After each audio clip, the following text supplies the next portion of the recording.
갈라디아서 2장 1절부터 5절을 읽겠습니다. 14년 후에 내가 바나바와 함께 디도를 데리고 다시 예루살렘에 올라갔노니 계시를 인하여 올라가 내가 이방 가운데서 전파하는 복음을 저희에게 제출하되 유명한 자들에게 사사로이 한 것은 내가 다름질하는 것이나 다름질한 것이 헛되지 않게 하려 함이라. 그러나 나와 함께 있는 헬라인 디도라도 억지로 할례를 받게 아니하였으니 이는 가만히 들어온 거짓 형제 까닭이라. 저희가 가만히 들어온 것은 그리스도 예수 안에서 우리의 가진 자유를 엿보고 우리를 종으로 삼고자 함이로되 우리가 일치라도 복종치 아니하였으니 이는 복음의 진리로 너희 가운데 항상 있게 하려 함이라. 자, 오늘 갈라디아서 2장 내용을 살펴보고자 합니다. 방금 읽은 본문은 성령께서 부활 승천하신 이가 그리스도이심을 복음을 제출한 것과 할례를 받지 않게 한 이유를 진술함으로 인해서 증거하신 내용입니다. 바울은 계속해서 14년 후에 내가 바나바와 함께 디도를 데리고 다시 예루살렘에 올라갔노니 계시를 인하여 올라가 내가 이방 가운데서 전하는 복음을 저희에게 제출하되 유명한 자들에게 사사로이 한 것은 내가 다름질하는 것이나 다름질한 것이 헛되지 않게 하려 함이라고 말하고 있습니다. 즉 바울이 다시 예루살렘으로 올라간 것은 자신이 이방인에게 전한 복음이 사람에게서 나지 아니함을 강변하기 위해서였습니다. 바울의 동행자는 바나바와 디도였습니다.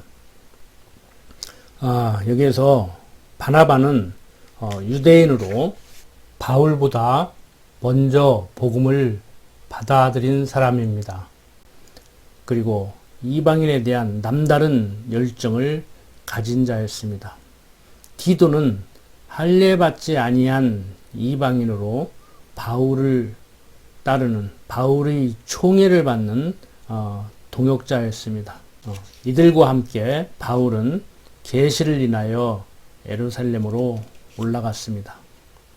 여기에서 계시를 인하여 예루살렘으로 올라갔다고 하는 얘기는 바울이 그리스도로부터 직접 계시를 받은 복음 진리에 대한 문제로 예루살렘으로 올라간 것이라는 얘기입니다.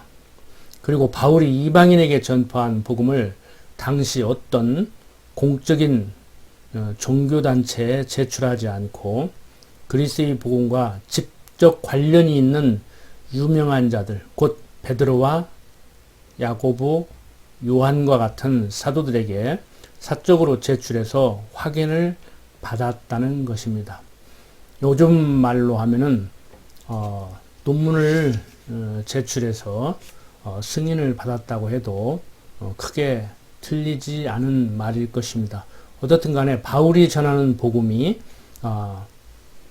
성경에서 벗어나지 않은, 즉 예수님이 가르치신 내용과 다르지 않은 예수님의 직계 제자들이었던 베드로와 야고보, 요한 이런 사람들이 전하는 복음과 크게 다르지 않다는 그러한 말입니다. 바울은 내가 다름질하는 것이나 다름질한 것이 헛되지 않게 하려 함이라고 말했습니다. 다시 말하면 바울 자신이 지금까지 복음을 이방인에게 전한 것이나 앞으로 전할 것이 유명한 자들의 반대로 헛수고가 되지 않게 하려는 것이라는 말입니다.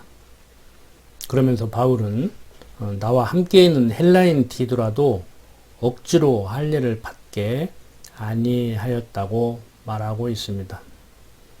바울이 이방인 디도를 데리고 예루살렘에 갔음에도 불구하고 유대인을 의식하여 억지로 할례를 받도록 하지 아니했다는 말입니다. 그리고 그 이유에 대해서 설명하고 있는데, 첫째, 이는 가만히 들어온 거짓 형제 까닭이라고 얘기하고 있습니다. 저희가 가만히 들어온 것은 그리스도 예수 안에서 우리 가진 자유를 엿보고 우리를 종으로 삼고자 함이로되 우리가 일치라도 복종치 아니하였다고 했습니다. 바울은 유대인 거짓 선생들이 갈라디아 교회에 은밀히 들어와 진리 안에서 누리는 교회들의 자유를 빼앗고 자기들이 종으로 삼으려 하기 때문에 한순간도 율법적인 의식에 따른 할례에 순응하지 않았다는 것입니다. 만일 바울이 디도로 하여금 할례를 받게 했을 경우에 유대인 거짓 선생들이 이를 근거 삼아서 이방인들도 할례를 받게 하여 율법의 종 노릇을 하게 할 염려가 있었기 때문이었습니다. 둘째, 이는 복음의 진리로 너희 가운데 항상 있게 하려 함이라고 말합니다. 곧 갈라디아 교회들이 복음 진리 안에서 항상 자유함을 누리게 하려고 디도로 하여금 할례를 받지 않게 했다는 말입니다. 이렇게 성령 하나님께서는 부활 승천하신 이가 그리스도이심을 바울이 유명한 자들에게 복음을 제출한 것과 할례를 받지 않게 한 이유를 진술함으로 인해서 증거하게 하셨습니다. 자, 계속해서 2장 6절부터 10절을 보겠습니다. 유명하다는 이들 중에 본래 어떤 이들이 내게 상관이 없으며 하나님은 사람의 의무를 취하지 아니하시나니 저 유명한 이들은 내게 더하여 준 것이 없고 도리어 내가 무할례자에게 복음 전함을 말하기를 베드로가 할례자에게 맡음과 같이 한 것을 보고 베드로에게 역사하사 그를 할례자의 사도로 삼으시니가 또한 내게 역사하사 나를 이방인에게 사도로 삼으셨느니라. 또 내게 주신 은혜를 알므로 기둥같이 여기는 야고보와 게바와 요한도 나와 바나바에게 교제의 악수를 하였으니 이는 우리는 이방인에게로 저희는 할례자에게로 가게 하려 함이라. 다만 우리에게 가난한 자들 생각하는 것을 부탁하였으니 이로써 나도 본래 힘써 행하노라. 자, 바울은 여기에서 유명하다는 베드로와 요한과 야고보와 같은 사도들이 바울 자신의 사도직과 관계가 없으며 자신이 전한 복음의 내용을 자신에게 가르친 적도 없다고 말하고 있습니다. 그리고 하나님은 유적인 조건에 의해 사도로 삼으시는 이가 아니라고도 얘기하고 있습니다. 그러므로 베드로와 요한과 야고보는 처음부터 예수님의 제자가 되어 가르침을 받았지만 바울 자신은 예수님의 제자들을 핍박하던 자였는데 부활하신 그리스도로부터 부르심을 받았다고 말하고 있습니다. 다시 말하면 하나님께서는 유적인 조건과 무관하게 이렇게 바울 자신을 사도로 불러 세우셨다는 것을 얘기하고 있습니다.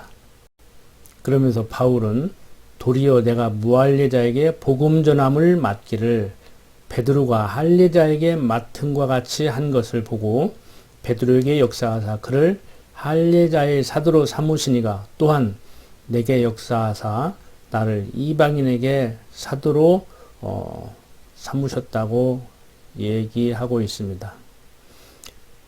바울은 하나님께서 유적인 조건과 무관하게 바울 자신을 무할례자에게 복음을 전하게 하려는 이방인의 사도로 세우시고 베드로와 요한과 야고보 같은 유명한 이들을 할례자에게 복음을 전하는 할례자의 사도로 세우셨다고 얘기하고 있습니다. 즉 바울 자신이 베드로와 요한과 야고보에 의하지 아니하고 하나님에 의해서 그들 유명한 이들과 똑같이 각자가 직접 사도직을 부여받았음을 강조하고 있습니다. 자, 11절부터 14절 계속 봅니다. 게바가 안디옥에 이르렀을 때 책망할 일이 있기로 내가 저를 면책하였노라. 야고보에게서 온 어떤 이들이 이르기 전에 게바가 이방인과 함께 먹다가 저희가 오매 그 할례자들을 두려워하여 떠나 물러가매 남은 유대인들도 저와 같이 유식함으로 바나바도 저희의 유식에 유혹되었느니라. 그러므로 나는 저희가 복음의 진리를 따라 바로 행하지 아니함을 보고 모든 자 앞에서 게바에게 이르되 내가 유대인으로서 이방을 줬고 유대인답게 살지 아니하면서 어찌하여 억지로 이방인을 유대인답게 살게 하려느냐 하였노라. 사도 바울은 계속해서 게바가 안디옥에 이르렀을 때 책망할 일이 있기로 내가 저를 책망하였다고 얘기하고 있습니다. 바울은 베드로를 깎아내리기 위해서 이 얘기를 하고 있는 것이 아닙니다. 베드로의 사도권에 대한 우월성을 배제하고 바울 자신의 사도권이나 다름없이 대등함을 보여주기 위해서 이 얘기를 하고 있습니다. 그러면서 야고보에게서 온 어떤 이들이 이르기 전에 게바가 이방인과 함께 먹다가 저희가 오매 그가 할례자들을 두려워하여 떠나 물러가매 남은 유대인들도 저와 같이 유식함으로 바나바도 저희 유식에 유혹되었었다고 얘기를 하고 있습니다. 바울은 베드로의 잘못을 구체적으로 밝히고 있습니다. 베드로가 안디옥에서 율법과 유대인의 관습을 무시하고 이방인과 함께 식사를 했습니다. 그때 야고보가 보낸 유대인 할례자들이 오는 것을 보고 베드로가 두려워 물러가므로 남은 유대인들은 물론 바나바까지 이방인과 함께 먹지 않은 척하는 유식적인 행동을 하고 말았습니다. 이렇게 그들이 진리를 따라 바로 행동하지 아니함을 바울이 보고 모든 자들 앞에서 베드로를 면전에서 책망했다는 것입니다. 그러면서 바울은 내가 유대인으로서 이방을 줬고 유대인답게 살지 아니하면서 어찌하여 억지로 이방인을 유대인답게 살려 하려느냐고 질책했습니다. 모세의 율법은 예수 그리스도를 증거할 뿐 아니라 그리스도께서 성취하실 것에 대한 언약의 내용입니다. 따라서 그리스도의 대속에 대한 구속받은 성도는 율법의 저주에서 해방받은 자들이기 때문에 모세의 율법에 따르는 유대인처럼 살 수도 없거니와 살지 못한다 할지라도 저주받지 않습니다. 따라서 자기 자신도 유대인으로서 이방인처럼 살고 있으면서도 이방인을 유대인처럼 율법을 지키며 살게 하려고 하는 베드로의 실수는 바울의 책망을 받아도 마땅하다고 할 수가 있습니다. 이처럼 바울이 베드로를 책망하는 사실을 바울이 갈라디아 형제들에게 공개한 것은 베드로 개인의 인격을 모독하기 위한 것이 아니고 율법적인 행위를 경계하기 위한 한 방법이었습니다. 이상과 같이 성령께서는 부활 승천하신 이가 그리스도이심을 사람에게서 나지 아니함을 증거하고 있습니다. 오늘 사는 우리 기독교인들 마찬가지입니다. 진정 성경적 기독교인이라고 하면은 내 능력과 노력으로 그리고 내 외모를 보시지 않고 하나님께서 만세전 적정하시고 예정하신 가운데 나를 택했다는 사실입니다. 내가 예수를 믿고 싶으면 믿고 믿기 싫으면 안 믿는 것이 아니고 하나님께서 택한 백성들은 아무리 예수를 안 믿으려고 해도 믿게 하시고 불택자들은 아무리 믿으려고 해도 믿지 못하게 하신다고 하는 것이 성경의 가르침입니다. 인간적으로 볼 때 얼마나 다양한 일입니까? 어떤 사람들 하나님이 어디가 있냐고, 예수가 어떻게 메시아가 되느냐고, 우리들이 조상인 당군을 섬겨야 된다고 이렇게 얘기를 하기도 합니다. 그런데 그들에게 당신들은 불택자라 지옥 가게 될 것이라고 하면은 또 기분 나빠합니다. 물론 인간적으로 지옥이 없다고 하면서도 지옥 간다고 하면 기분 나빠할 수는 있습니다. 그런데 정말 지옥이 없다고 생각하면은 뭐 그렇게 기분 나빠할 필요도 없지 않습니까? 그냥 무시하면 되지 않습니까? 그런데도 사람은 영물이기 때문에 감정의 동물이기 때문에 예수 안 믿으면 지옥 간다고 하면은 예수를 부인하는 저들이지만 기분 나빠합니다.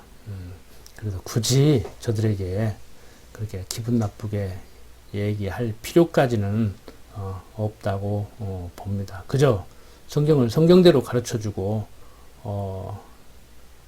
그들이 기분 나빠할 때 그렇다면은 예수를 한번 믿어보시라고 이런 정도 권면을 하면 적절하지 않겠나 그런 생각을 해봅니다.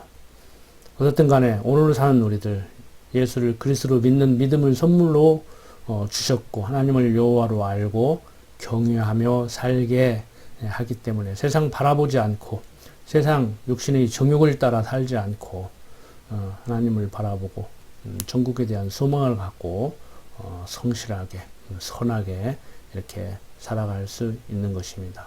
어떠한 상황 가운데서도 마음에 평정 잃지 않고 욕심에 이끌려서 사람들을 미워하고 증오하고 세상을 원망하고 살지 않게 하시기를 소원하며 이만 말씀 드립니다. 기도하겠습니다. 아버지 하나님, 오늘 사는 우리들 예수를 그리스도로 믿게 하시고 하나님을 여호와로 알고 살게 하시니 감사합니다. 어떠한 상황 가운데서도 하나님께서 주시는 평강 잃지 않고 마음에 평안을 유지하며 살 수 있도록 하나님 인도하여 주시옵소서. 부족한 종 예수님 이름으로 기도드립니다. 아멘.